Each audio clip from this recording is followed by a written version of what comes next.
Coucou, bonjour la famille. Pour l'histoire d'aujourd'hui, la sœur a vraiment besoin de votre aide. Que vous soyez au Congo-Kinshasa ou bien même à l'international, vous pouvez me contacter sur ce WhatsApp. Je vais vous mettre en contact parce qu'elle a urgemment besoin d'un très bon avocat. Voici son histoire.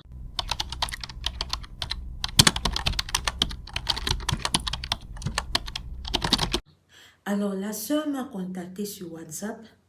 Elle m'a fait comprendre que il fut une époque, quand elle était encore en première année d'université, elle a fait la rencontre d'un monsieur.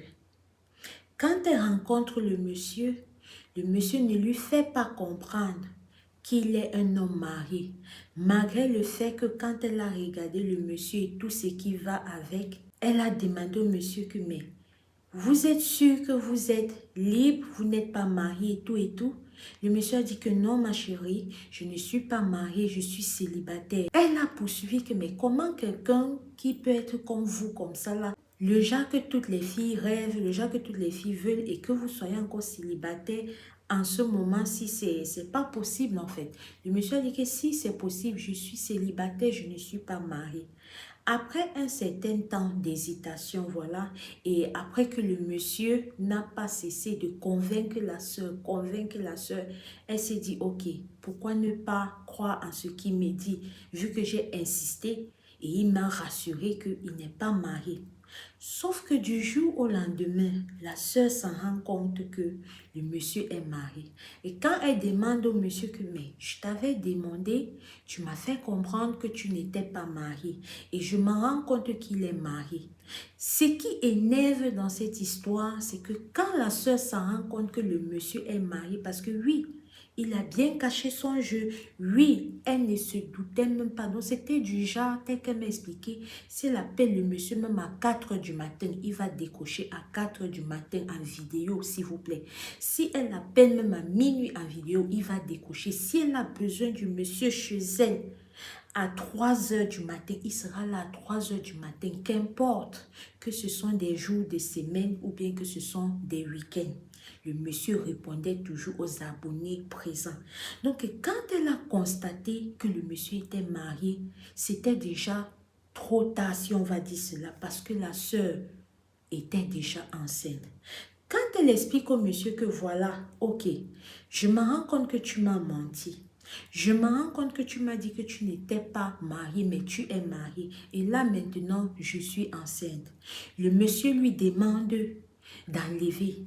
Elle dit qu'elle n'a pas enlevé la grossesse parce que auparavant elle avait eu certains soucis de santé.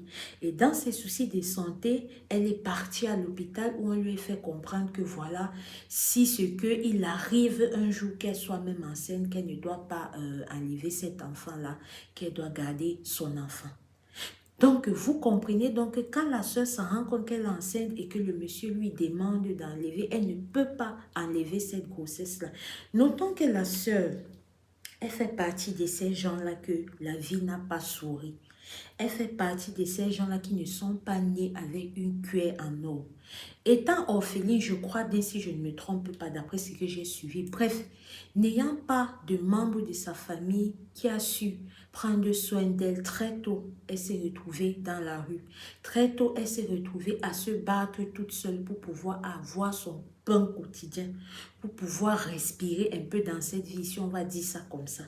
Donc, c'est dans respirer là qu'elle a fait le peu d'études, comme je vous ai expliqué, qu'elle pouvait jusqu'à ce qu'elle rencontre le monsieur. Donc, suite à toutes ces circonstances de la vie qui n'ont pas vraiment été faciles pour elle, elle s'est dit non, je ne vais pas enlever mon enfant. Donc, je reviens à l'histoire. Quand le monsieur lui demande d'enlever et que la soeur refuse, il se met à menacer la soeur que, ok, moi je t'ai dit d'enlever, tu ne veux pas enlever, j'ai déjà beaucoup d'enfants. J'ai déjà beaucoup d'enfants et ton enfant, je n'en veux pas.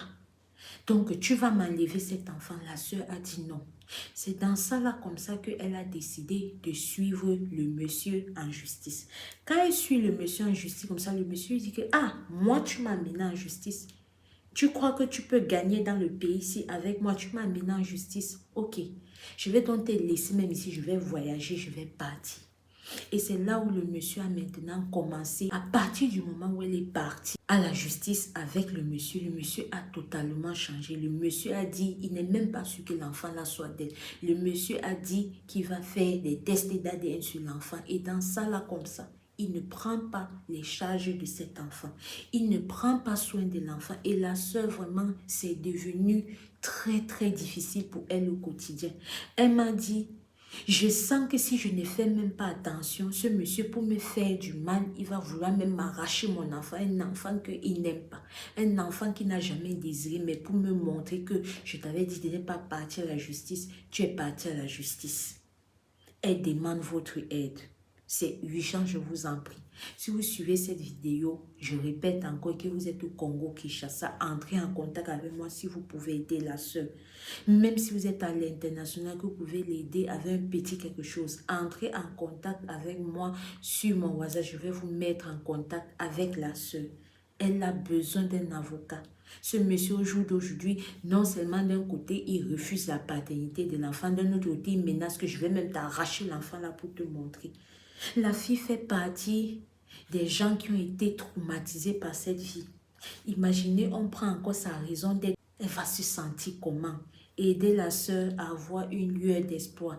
Aider la sœur à ne pas avoir regretté de nous confier son histoire. Parce que si elle a fait, c'est qu'elle voit que sur cette chaîne, on effectue un travail d'information, de dénonciation et éducatif. Montrez-lui qu'elle a eu raison de venir se confier à nous. Nous sommes déjà une petite communauté.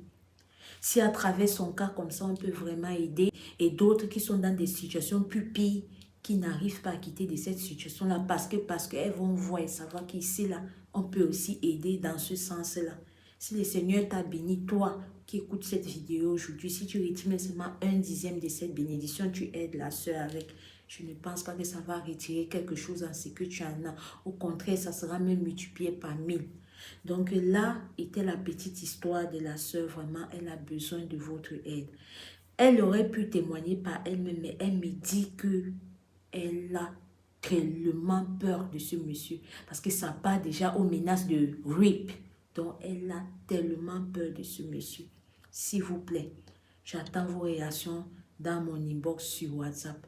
À tous ceux qui vont se prêter au jeu, je vous remercie infiniment. Ça aurait pu être nous, mais aujourd'hui c'est la sœur. On ne sait pas de quoi est-ce que demain est fait.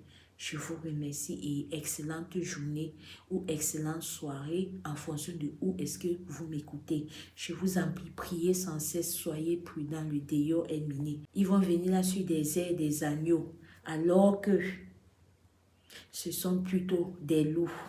Ok.